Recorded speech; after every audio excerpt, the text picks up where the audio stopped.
तर देवेंद्र फडणवीस हे स्वतः भाजपच्या संभाव्य मंत्र्यांना फोन करणार असल्याचं कळतं।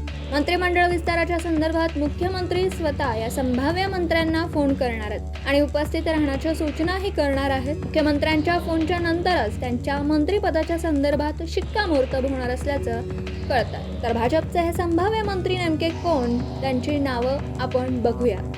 नितेश राणे, अतुल भातखळकर, शिवेंद्रसिंह राजे भोसले, गोपीचंद पडळकर आणि माधुरी मिसाळ, संजय कुटे, जयकुमार रावल, भाजपच्या संभाव्य मंत्र्यांचीही नावं आपण बघतोय।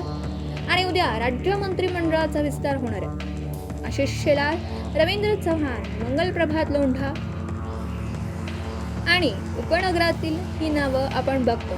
त्यासोबतच चंद्रशेखर बावनकुळे, गिरीश महाजन आणि राधाकृष्ण विखे पाटील हे सुद्धा भाजपचे संभाव्य मंत्री असू शकतात। पंकजा मुंडे आणि अतुल सावे। दिवसभरातील घडामोडींचा आढावा घेण्यासाठी पाहत रहा N24 मराठी न्यूज।